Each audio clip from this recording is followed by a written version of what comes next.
महाप्रभुर चरणारविंद मोर सहस्र सहस्र भक्ति सुमन अर्पण। द्वितीय उभय गंगाधर उभय पादपद्म मोर पुष्पांजलि आज संक्षिप्त भाषण आरंभ कर। बंधुगण या भर आपण मन में प्रश्न आसो आज तो गंगाधर मेहर श्राद्ध शतवार्षिकी बेंगालुरु ओडिया साहित्य समाज पालन कर आउ जड़े गंगाधर किए आउ जड़े गंगाधर होती देवदेव महादेव शंकर भगवान जी गंगा को मस्तक धारण कर शंकर भगवान को पादपद्म मोर सहस्र सहस्र पुष्पांजलि। बंधुगण अत्यंत आह्लादर कथा जे आज बेंगालुरु ओडिया साहित्य समाज स्वभाव कवि गंगाधर मेहर श्राद्ध शतवार्षिकी पालन कर गौरव आव घटना कौन थी ये अकिंचन राजधानी भुवनेश्वर एवं विभिन्न महानगरी एपरिक सुदूर अमेरिका लंडन में स्वभाव कवि गंगाधर मेहर विषय में आलोचना कर 1981 मसीहा अद्यावधि आम राजधानी भुवनेश्वर प्रतिवर्ष मेहर श्राद्ध और जयंती उभय पालन कर निकट में श्राद्ध शतवार्षिकी आम पालन कर मेहर आविर्भाव होता आपण मानकर 9/8/1862 मसीहा श्रावण पूर्णिमा जहाँ आपण मैंने कहते राखी पूर्णिमा ये राखी पूर्णिमा तिथि मेहर का आविर्भाव होता देहांत होता मानव लीला से संवरण करते 4/4/1924 मसीहा चैत्र अमावस्या एथर चैत्र अमावस्या पड़ा 8 तारिख 8/4 मैंने एप्रिल 8 पड़ा से आम तिथि सब पालन करूँ से एथर कार्तिक बाबू जाइए आम मीटिंग तेणु बंधुगण मुझे गोटे प्रस्ताव देली कार्तिक बाबू जे जदि बेंगालुरु ओडिया साहित्य समाज मेहर श्रद्धांजलि सभा करता केमी होता सी मो कथा को शुणी कहले मलु लड़ुला काकर पानी बलिद कहला दे तोराणी से न्याय से कहले गोटे उत्तम हम जहाँ कार्तिक बाबू सहित मोर संजोग होगा गोटे मणिकांचन सहित तेणु सहित आमर जी सारथी साजिले से होती तापस मु तापस अवसर में मोर आशीर्वाद दूसरी से आश तार जश कीर्ति आहरी उत्तरोत्तर उन्नति हो तेणु से प्रकृत में सी निजे न लगी ये सभाटा आज हो पारि न था तेरे बंधुगण मुझा भर को जाऊनी मु गला थर भी कही ओडिया साहित्य आकाश ओडिया साहित्य आकाश कवि सम्राट उपेन्द्र भंज होती सूर्य समान प्रतिभात होती मध्याह्न सूर्य एवं स्वभाव कवि गंगाधर मेहर होती चंद्र। मोर मन पड़ुची कवि सम्राट उपेन्द्र भंज लावण्यवती गोटाए पद ए मानसर हेले सीना मराली रसीब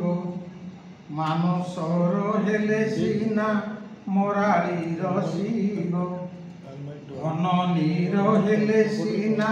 चातकी तो शिव मन मने ही मिशिब आपण मन सहित मो मन मिशिब मन मने ही मिशिब आ चंद्र हेले आपण चंद्र हेले चकोरर तुषा मेटेब तेणु आपण मैंने जब चंद्र हेले मुझे चकोर तेणु मो तृषा मेटे भावुँ मो तृषा मेटे तेणु बंधुगण यही जड़े कवि हे कवि मुझे तुमको मन पकाऊँ 100 वर्ष हो तुम श्राद्ध श्राद्ध कहला 100 वर्ष कविता तुम्भर जेते पढ़ुछि मु थरकू थर निठेई आउ हिया टलमल आखि छल छल मुसते मुरे नाही मु भूली जाऊँ मु किए बोली पढ़ी तपस्विनी पढ़ी प्रणय बल्लरी पढ़ी इंदुमती पढ़ी रसरत्नाकर पढ़ी अयोध्या दृश्य इत्यादि इत्यादि सब मोर कंठस्थ किंतु हे कवि मु प्रकृत में जिते पढ़े मु निजक भूली जाए मुझे इंग्राजी विभाग प्रोफेसर पढ़ी वर्ड्सवर्थ पढ़ी टी.एस. इलियट पढ़ी शेक्सपियर समस्त पढ़ी किंतु गंगाधर मेहर भंज प्रेमरी मुझे पढ़ी इंग्राजी अनेक आर्टिकल लिखी बहुत बही भी लिखी किंतु आपण मैंने अनुभव कर हे कवि मोर मन पड़ी तुम इंदुमती गोटे पद प्रथम प्रकाशित काव्य हूँ इंदुमती 1894 मसीहा प्रथम प्रकाशित काव्य इंदुमती। इंदुमती आप लिखिले ना नारद महर्षि जाऊँच आकाश मार्ग वीणार गोटे फुलहार था से फुलहारटा खसी पड़ा अज इंदुमती दिहे जाक विहार कर उद्यान से फुलहारटा जा खसी पड़ा इंदुमतीर गला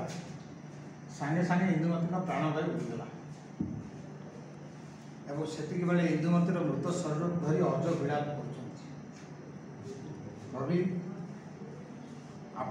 लिखिले स्वभाव कवि कौन पाई ना स्पॉन्टेनियस ओवरफ्लो जोटा स्पॉन्टेनियस बाहर किसी बारबता रही सी हूँ कवि जहाँ टी.एस. इलियट कहते poetry is understood while it is dead कौन कहते आप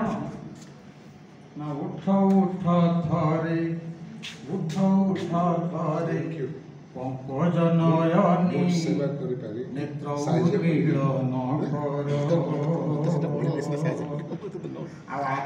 उन्मीलन संयोग